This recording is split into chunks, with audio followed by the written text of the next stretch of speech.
Malik Nabers' post-game comments about not getting targeted until the second half in the Giants' 30-7 loss to the Bucs is absolutely blown up and gone viral. So this is what I'm going to do. I'm going to bring you guys into the receivers room, and we're going to break this down with former Giants and NFL wideout Derek Hagan. D. Hague, what's going on, my man? How you feeling? Man, what's going on with you, B. London? I'm feeling as good as I can right now, man, as good as I can. It's just one thing after the next when it comes to this team. You've been a former NFL receiver. You've also coached receivers at Arizona State, so you've been on both sides of this thing. I'm going to throw to the what Nabers said, and then we're going to talk about it. Here's Malik Nabers about the targets. What words today would you use to describe this loss? Selfish. How disappointed are you? Very. What are you most disappointed about? I mean, it's over, man. I'm tired of going out there and losing. Like, it's just that. I mean, I don't know, bro. Go out there first, second quarter, don't get the ball, start getting targets at the end. I mean, can't do nothing. Start getting the ball when it's 30-0. What you want me to do? Why in the first half are they not looking at you? I don't know. Talk to Davis about that. All right, D. Hague, again, you've coached, you've played, but first and foremost, R.I.P. to that piece of gum. Like, he took out that frustration on that piece of gum. That must have been some good gum. That's some juicy fruit right there, man. But honest, okay, as a former coach and NFL receiver, you think Nabers kind of crossed the line with the comments, or do you kind of you feel his frustration? I feel his frustration. Obviously, losing's never fun. You go into this business wanting to win games. Obviously, all the work we put in week and week out, coming in Monday morning, getting your body right, practicing Wednesday, Thursday, Friday to go out there and pretty much lay an egg. That's what you don't want to see. And from a receiver standpoint, there's so many plays that are put in for the receivers that you're working throughout the week that you're going to get the ball. And for the Giants not to get him the ball to the second half, obviously you see that frustration going to boil because you're running so many different routes not coming your way. You're seeing other guys get the ball, and it's frustrating all along. Again, you've played we both have played in the league. You've coached Brandon Ayuk. You've been around big-time receivers. So throughout the course of that game, like in the first half, when you're not getting targets, let's say that play is called, where that ball is supposed to go to you.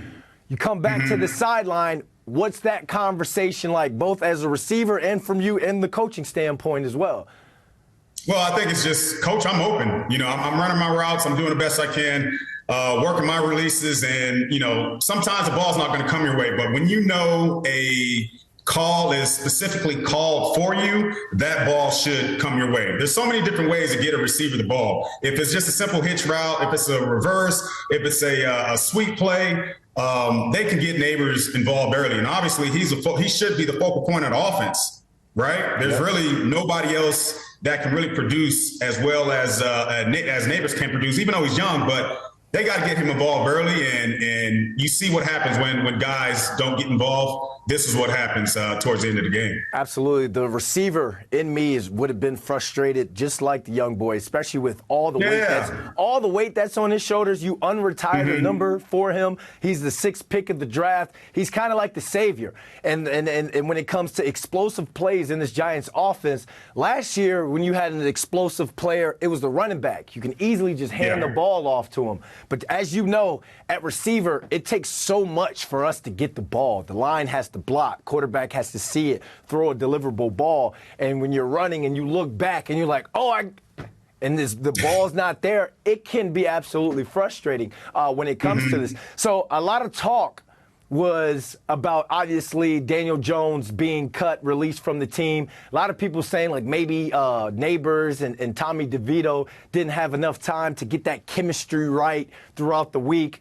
Are you buying that, but could that have been a problem? No, I'm not buying that at all, because this just comes down to the coaching staff not putting their players in the right position to go out there and perform. At the end of the day, it's our job to go out there and perform at a high level, but they just didn't do that. And it's been happening for weeks. To me, it just looks like, this team is checked out. Started with the coaching staff, obviously benching Daniel Jones and then releasing him. Then we all know why he got released and benched, because they didn't want to pay him the rest of that money. So players see that, players understand that. Now they know the coaches have checked out. They're thinking about 2025 in the draft.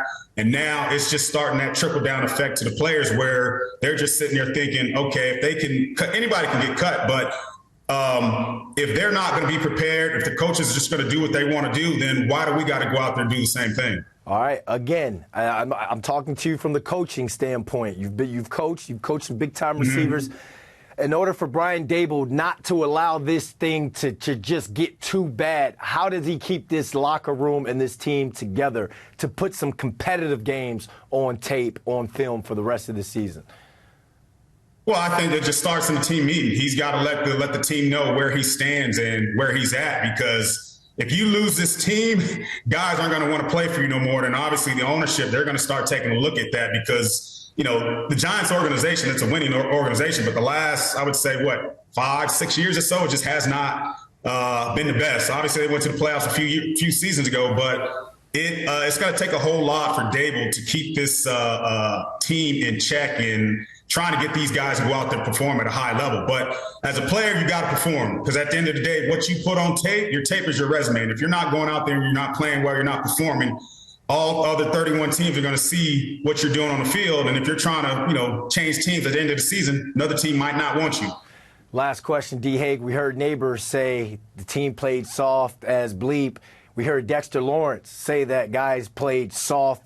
That's two call-outs. You got to call out from a young, explosive player, and then you got to call out from the best player on the team. What's that dynamic like in the locker room with the players now?